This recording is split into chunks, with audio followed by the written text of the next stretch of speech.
दोस्तों, Genghis Khan तारीख के पन्नों में दर्ज एक ऐसा नाम है जिससे शायद ही कोई नावाकिफ हो। उसके जुल्म और बहादुरी की कहानियां दुनिया भर में मशहूर है। उसकी फौजें जिस भी इलाके से गुजरती थी अपने पीछे बर्बादी की दास्तां छोड़ जाती थी। कहने को तो वो एक मंगोल शासक था, लेकिन उसने अपनी तलवार के बल पर एशिया के एक बड़े हिस्से पर कब्जा कर लिया था। इतिहास में इतने बड़े हिस्से पर आज तक किसी ने कब्जा नहीं किया। दुनिया भर में जितने भी बड़े महाराजा, सुल्तान या बादशाह रहे, उनके मरने के बाद भी मकबरों की शक्ल में उनके निशान बाकी रहे। ये मकबरे शायद इसलिए बनाए गए क्योंकि वो चाहते थे कि लोग उन्हें मरने के बाद भी याद रखें। लेकिन हैरत की बात है कि चंगेज खान ने अपने लिए एक अजीब वसीयत की थी। वो नहीं चाहता था कि उसके मरने के बाद उसका कोई निशान बाकी रहे। लिहाजा उसने अपने साथियों को आदेश दिया कि उसके मरने के बाद उसे किसी गुमनाम जगह पर दफनाया जाए। वसीयत के मुताबिक ऐसा ही किया गया। सैनिकों ने उसे दफनाने के बाद उसकी कब्र पर करीब 1000 घोड़ों को दौड़ाकर जमीन को इस तरह से बराबर कर दिया ताकि कोई निशान बाकी न रहे। मंगोलिया के रहने वाले चंगेज खान की मौत के बाद 8 सदियां बीत चुकी है। इसे लेकर तमाम मिशन चलाए गए, लेकिन उसकी कब्र का पता नहीं चला। नेशनल जियोग्राफिक ने तो सैटेलाइट के जरिए उसकी कब्र तलाशने की कोशिश की थी। इसे वैली ऑफ खान प्रोजेक्ट का नाम दिया गया था। दिलचस्प बात है कि चंगेज खान की कब्र तलाशने में विदेशी लोगों की ही दिलचस्पी थी। मंगोलिया के लोग चंगेज खान की कब्र का पता लगाना नहीं चाहते। इसकी बड़ी वजह एक डर भी है। कहा जाता है कि अगर चंगेज खान की कब्र को खोदा गया तो दुनिया तबाह हो जाएगी। लोग इसकी मिसाल देख भी चुके थे, इसलिए उनके दिलों में वहम ने अपनी जगह पुख्ता कर ली है। कहा जाता है कि 1941 में जब सोवियत संघ में 14वीं सदी के तुर्की मंगोलियाई शासक तैमूरलंग की कब्र को खोला गया तो नाजी सैनिकों ने सोवियत यूनियन को खदेड़ डाला था। इस तरह सोवियत संघ भी दूसरे विश्व युद्ध में शामिल हो गया था। इसलिए वो नहीं चाहते थे कि चंगेज खान की कब्र को भी खोला जाए। कुछ जानकार इसे चंगेज खान के लिए मंगोलियाई लोगों का एहतराम मानते हैं। उनके मुताबिक चूंकि चंगेज खान खुद नहीं चाहता था कि उसे कोई याद रखे, लिहाजा लोग आज भी उसकी ख्वाहिश का सम्मान कर रहे हैं। जो लोग चंगेज खान की कब्र तलाशने के ख्वाहिशमंद थे, उनके लिए ये काम आसान नहीं था।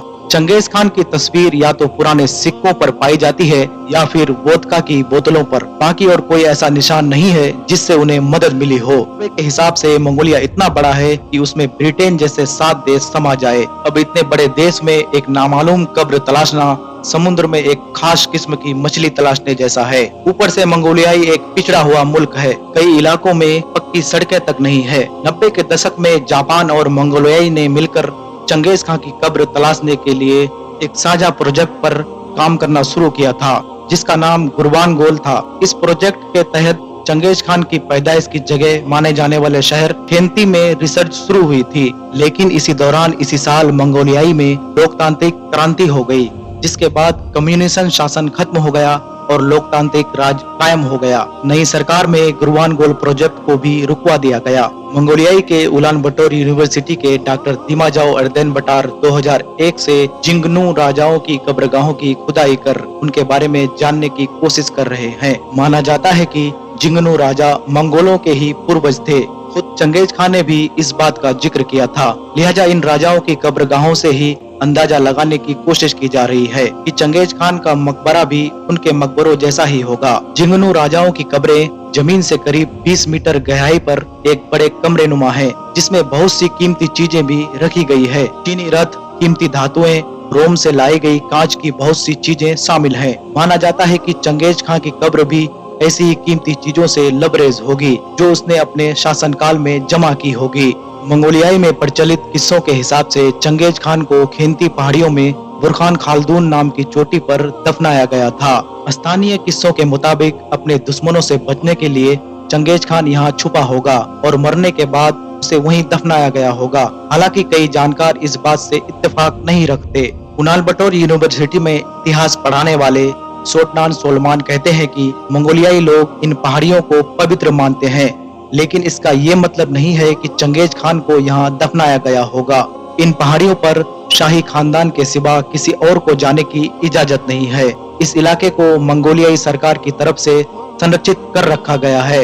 यूनेस्को ने भी इसे विश्व विरासत का दर्जा दिया है, लेकिन कोई भी रिसर्च आज तक ये नहीं बता पाई कि वाकई में यही चंगेज खान की कब्र है। लेकिन दोस्तों, चंगेज खान की कब्र से जुड़ा अभी तक का सबसे बड़ा दावा जिस दावे ने पूरी दुनिया को हिलाकर रख दिया था, वो भी कुछ साल पहले यानी सन 2016 में किया गया था। चाइना की बीजिंग यूनिवर्सिटी के एक्सपर्ट के मुताबिक सन 2016 में जब कुछ मजदूर ओनोन नदी के किनारे एक सड़क को बना रहे थे, तो खुदाई में अचानक से कुछ इंसानी ढांचे निकलना शुरू हुए, जिसकी वजह से सारे लोग हैरान हो गए। बहुत सारे इंसानी ढांचे निकलने की वजह से जब इस खुदाई के काम को एक्सपर्ट ने आगे बढ़ाया, तो धीरे धीरे वो एक मकबरा ढूंढने में भी कामयाब हो गए।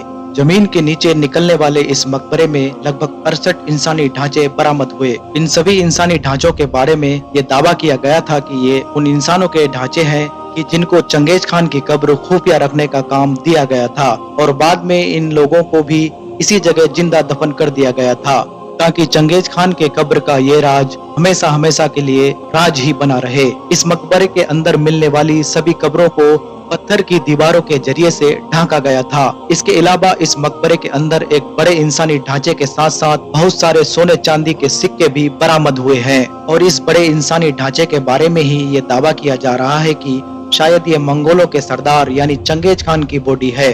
हालांकि दोस्तों, बहुत सारे लोग इस दावे को झूठा भी बता रहे हैं, क्योंकि उनका ये मानना है कि चंगेज खान की लंबाई इतनी नहीं थी कि जितनी लंबाई मकबरे से निकलने वाले इस इंसानी ढांचे की है, कि जिसके बारे में ये दावा किया जा रहा है कि वो चंगेज खान की लाश है। इसलिए उन लोगों का ये मानना है कि हो सकता है कि ये लाश चंगेज खान के बाद आने वाले किसी दूसरे मंगोल सरदार की हो।